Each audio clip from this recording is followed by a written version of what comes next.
Who's the mastermind behind Elk Finance? Well, we've got just the guy. His name is Baal, and he's our CEO at Elk Finance. So stick around to hear his perspective.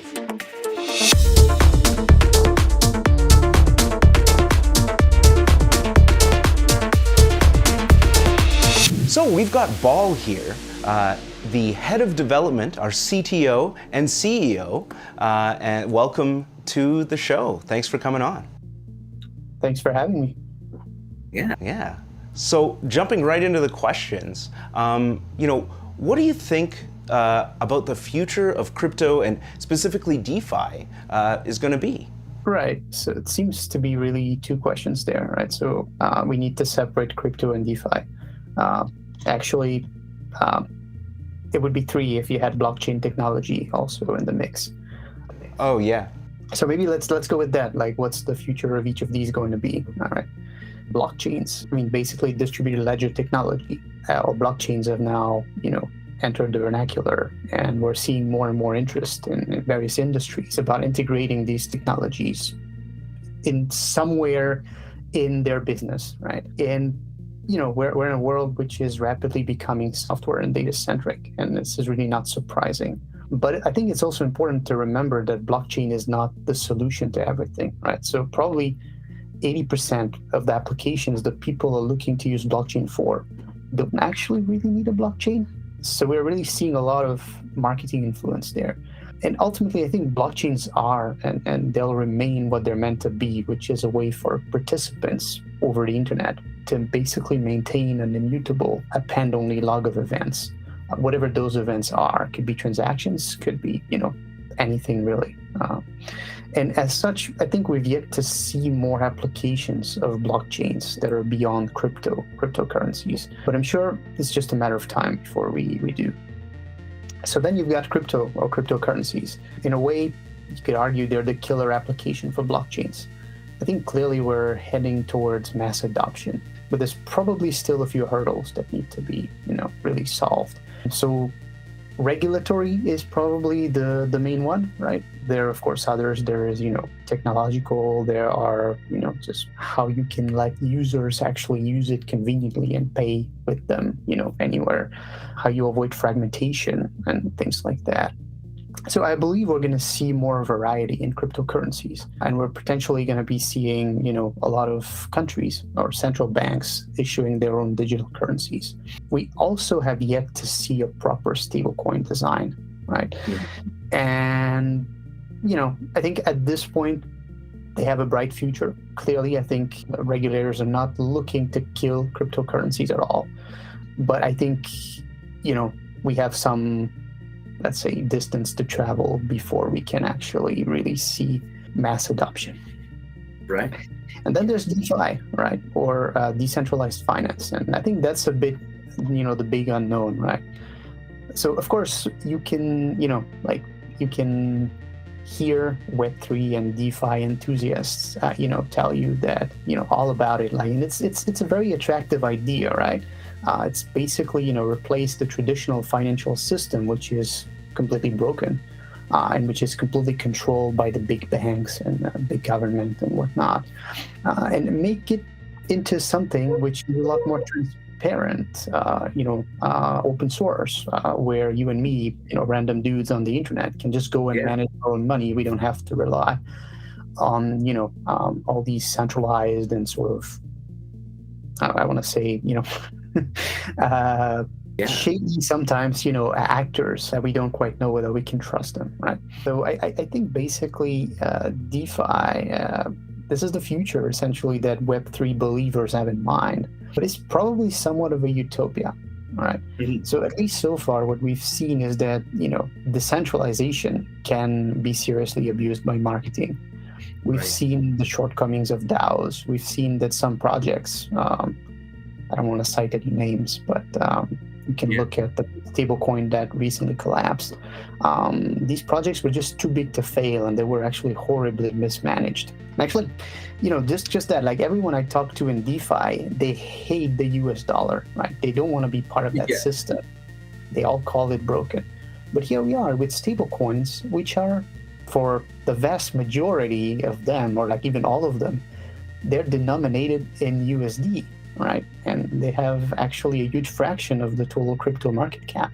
So actually, if we're not careful, the future will basically be that, we have somewhat centralized DAOs, which will be controlled by VCs and big banks. And that's just gonna, these DAOs are just gonna hold directly or indirectly in their treasury US government bonds, right? So Right. much really for replacing the traditional system. But again, I might be painting too bleak a picture here. So I think overall we're very early and it remains to be seen. But I would say overall we're probably going to see a kind of hybrid rather than really a new revolutionary financial system. Yeah, something old system, new system, centralized, decentralized, and working together for sure. So moving on to Elk and the elknet. What, we hear about all of these bridge hacks and these exploits, and it's coming out of DeFi, and it's usually a bridge. So within that, what makes Elk Finance's solution, the elknet, more secure than a lot of existing solutions in decentralized finance? Right. So I think first of all, it's important to remember that, absolute security is impossible. So nothing can be 100% secure. Now, bridges do tend to get a bad rap. I think it's important to take a step back here. So yes, there have been a lot of hacks, which sucks, obviously. And yes, the amount of value lost ranges, as far as I know, in the billions, right? Low single digit $1 billion, right? But you also want to put that in the proper context, right? So we're talking about losses which are way, way, way lower, even though it's billions, right? They're way lower than the volumes that these bridges have been processing so far. I mean, I don't have numbers there, but I don't want to say something stupid, but it's pretty, it's pretty significant, right? It's like definitely 2 to 3 orders of magnitude. If you look close enough, really, most of the hacks, they really had nothing to do with fundamental technological risk, which you have in bridges, which is a double spend, right? So I'm basically gonna, make the bridge, sort of trick the bridge into giving me the funds without really giving it the funds, right? And this was the big thing back when centralized exchanges were popular in the previous, crypto bull run, right? But actually, all the hacks, or like most of the hacks to bridges, they really had nothing to do with that. They had to do with social engineering. They had to do with poor operations, misunderstanding how the code works, not using best practices, and so on. And so I think as the industry matures, it's very likely that these issues will start to slowly fade away. Right? Now, what are we doing at Elk? So what is different at Elk? Well, fundamentally, we're not doing much, right? But we're doing a few things, right? So we're putting a lot of emphasis on operational security and best practices. Now, the elknet itself is state-of-the-art code, which does not really borrow or use anything or any piece of code or any libraries that we don't understand. And this is really important because if you look again in the, let's say, past 6 months, this has been a problem for a couple of bridges, right? This is one thing. We're also using a very simple bridging approach. We're not doing something which is really very complicated, or we're not using unproven technology, no matter how fancy, right? So you could say it's very simple, but it's actually as simple as needed, but it's not too simple, right? And that actually makes it easy to avoid problems. And if there are problems, it makes it a lot easier to find them, right?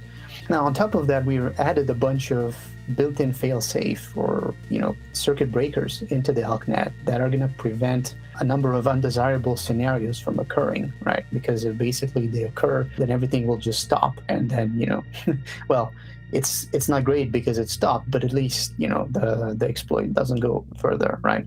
Right. And finally, we are aware that 100% security is impossible to achieve. So we've actually recently voted to have an exploit insurance fund, which we're going to use to protect users and projects that may fall victim to hacks that may involve the elknet in the future, right? Mm-hmm. And I think this is very important for us because we're not just a bridge, actually, right? Unlike most of these hacks, we're not actually just aiming to be a bridge. We're actually a bridge infrastructure provider, right, which aims to let any project become cross-chain using us, right? So in a way, we are taking a lot more responsibility than than we would like to. For sure. And that we have to take that responsibility, and and have that responsibility to make it as secure as possible. So, and then fast, you know, and usable. So all of those things together, I think we're working on that. And I really appreciate you answering the questions. It's really awesome to chat with you. If, you know, people want to learn more, where do they go? You know, they want to get in touch with you. Where do they go? Right. So I think the first place to go to is elk.finance, which is our website. From there, you'll be able to, link into the docs, which are pretty extensive. You'll be able to use our decentralized application and bridge your own tokens, which I guess, might be something you would want to do. You'll be able to buy Elk, of course, if you choose to. You'll be able to, find all our social links, which include Medium, Twitter, Discord, and so on. And if you're interested in me personally, so my Twitter is @Baal314elk.